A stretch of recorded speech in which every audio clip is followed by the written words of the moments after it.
By definition, the word deregulation is classified as the removal of restrictions or regulations, especially in a particular industry. Now, in this instance, deregulation of the airline industry was a big deal. The financial sector in the United States wasn't heavily regulated until the stock market crash in 1929 and the Great Depression that resulted. From there, Franklin D. Roosevelt's administration responded to the crisis by enacting financial regulation. Some acts that came of this were the Securities Exchange Act in 1934 and the U.S. Banking Act in 1933, which was also known as the Glass-Steagall Acts. From there, more and more regulatory effects were put into place until Richard Nixon's administration put together the first comprehensive proposal to deregulate a major industry being transportation.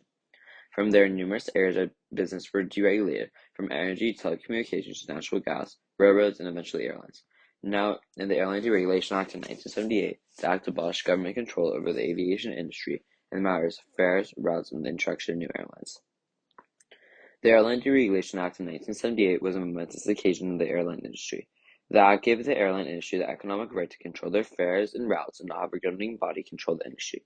The responsibility for monetary success shifted from the civil aeronautics board to the airline. The Airline Deregulation Act in 1978 was a positive change on the industry, as the rise of low-cost carriers skyrocketed after deregulation, making flying all around more affordable for the consumer. With this, the significance of the act was that overall the cost of flying went down and the American airline industry could expand as much as it wanted with the dissolve of the CAB. The American airlines started out modestly as mail routes between South Florida and near the Caribbean. The first scheduled flight was a mail route operated by St. Petersburg Tampa Airboat Line, which was founded by Percy Flanzler towards the beginning of 1934. With these flights, they only had one passenger, but they were the first scheduled flights in the world. During this time, there were numerous other mail routes being contracted over the United States government via private aviation companies. As Europe and other countries were developing air service of all kinds, the U.S. was slowly falling behind. On May 15, 1918, using a Citrus JN-4H Cheney aircraft, the USPS opened the historic mail service between Washington, D.C. and New York, and this eventually expanded to a coast-to-coast system, which was inaugurated on September 8, 1920. The USPS was making great strides into the private aviation sector too, as in 1919, Air Marine Airways created the Citrus 75, which was a 14-seat version of the military F-5L. Using this craft, Air Marine operated routes from Florida to the Bahamas or Cuba. Air Marine was the leading airline during this period of airline infancy. Before they met their demise due to economic pressures in 1923, they had carried 17,000 passengers in Florida, the Great Lakes, and New York. Mail contracts were granted to Eddie Hubbard operating sail to Boeing British Victoria on behalf of Boeing, Mail Redwick, which was awarded FAM-3 from New Orleans to the pilot town of the Mississippi Delta. Curiosity grew further in 1926 as FAM-1, Foreign Airmail 1, was allocated to Colonial Air Transport. All early U.S. services, whether it be mail or passengers, were flown by waterborne aircraft, floatplanes, or flying boats, and it was not until 1925 when the first passenger airline was being established. On March 1st of that year, Ryanair began flying planes until 1929 when the company eventually went bankrupt. In contrast to European airlines, which were struggling to find their feet again after the war, the United States had never had it so good.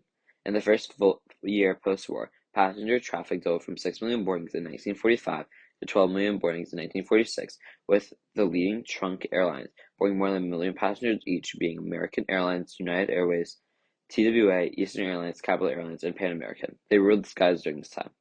The jet age began in 1958 and it changed the trajectory for the development of the industry. Boeing was afraid to enter the field as they were scared of the monetary success, but it now swept the field and its name amplified the jet age. The company suppressed Douglas, which had ruled the regime since the DC-2 in 1934. Apart from technical considerations, Boeing was becoming a media star. The manufacturer would become a household word correlating with the transportation revolution that came known unanimously as the jet age. The United States dominated the world of commercial air transport, with the airlines being strictly regulated by government agencies to ensure that good standards of safety and service were maintained. The Civil Aeronautics Board, or the CAB, was established in 1938 and was the government agency responsible to uphold such standards of service in the commercial arena, where the Civil Aviation Authority, which is known as the Federal Aviation Administration, watched over operational and navigational requirements.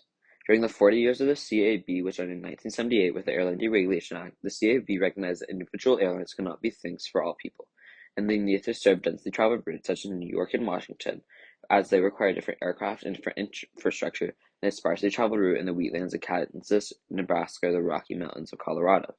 It had sensibly established several categories of airlines and treated them by different criteria of regulation practices during the early decades and their qualifications for subsidiary, either indirectly through male parents or through direct subsidiary. By the time that the judge arrived, the CAB was listing airlines under many categories such as trunk, local service, internation, territorial, air cargo, flight, helicopter, and supplemental. And then there came a miscellaneous group which included United, American, TWA, and Eastern, which were the big four airlines during this time, accounting for 75% of the seats and mile output of all domestic flights. With this, the price of the air flights was dropping and air travel became more accessible for the average person, no longer being a style class. In the 1950s, the first-class cabin had occupied as much as one-third of the available space, mostly catering to travelers. But in the 1970s, the Bailey's seating arrangements in the cabin was changing drastically, with the rise of leisure travelers with their eye on a budget, and the businessman who had the company pay for the trip dropped. Taking an air trip was no longer an unusual event for the average traveler, and dressing up for the occasion was less obligatory or conventional, as blue jeans and even t-shirts began to appear. When it came for change to be done, the measures were not half-hearted. The political reform that occurred within the airline industry was no band-aid solution, but it was a deteriorating ailment. There was no reorganization of the CAB as the Carter administration took office, and the CAB took lots of criticism in the public opinion. Once Carter took office and started speaking about deregulation, in the next 5 years the CAB would rule out, it was widely accepted. As early as 1974, a special report on regulatory reform directed by Rob Polster made a well-conducted study on the competitive situation. The recommendations that were laid out in the report were largely adopted as the framework for the Deregulation Act that was to come. In addition to the report coming out, 3 years later, on January 10, 1977, Alfred E. Kahn was sworn in as the new chairman of the CAB. The deregulation process started on October 15, 1978, when the U.S. Congress enacted into law the Airline Deregulation Act in 1978, which was signed on October 24th of the same year. The CAB's control over the industry ended in December 31st, 1978, and by the spring of 1979, the field was open. When the CAB's control over route authority ended, open entry by any airline to any city was completely open, and airlines did just that. The once closely guarded international overseas routes were now open for everyone, and the monopoly move that legacy airlines such as Pan American, TWA, United American had over new airlines was no longer in effect. Air California was one of the first regional/low-cost airlines to see a business model could flourish in the American industry. They were created to rival Pacific Southwest Airways, or PSA, which first offered a $14.50 Los Angeles to San Francisco flight, which at the time had never been done, starting in 1964. The airline's business model was very efficient, streamlining over all the small details that Pan American and United focused so much over. The aircraft was always on time, ticketing was simple, and the journey was enjoyable, and it did what it needed to, which was transporting passengers from point A to point B. In 1969, PSA was flourishing with a 15-minute turnaround time as the passenger ratings went through the roof. Back to Air California, their journeys were from Orange County to San Francisco starting in 1967, with the end of Air California coming in 1987 with the announcement of it being bought by American Airlines. These two airlines were some of the main pioneers of low-cost travel, and there were a number of other low-cost airlines during the time, including Eastern, which ended in 1991, New York Air in 1978, Presidential Airways in 1989, and everything came down to the legacy airlines in the United States. Within the early years of the 21st century, Southwest Airways, which was a small interstate highway that picked up where PSA and Air California left off, was bringing more passengers in the world than any other American airline. Their secret is stuck to the basic principles of catering to passengers' requirements rather than trying to outperform the competitors. Southwest began operations in 1971 with a $20 fare from San Antonio to Houston and Dallas Love, with fares at night being as cheap as $10. The Airline Deregulation Act did lots for lots of people. Overall, it brought down fares, and which was a great thing for the consumer. It opened up the skies, and for airlines, this was a great thing. It made them more money. For airline manufacturers, a good thing as it got them more orders.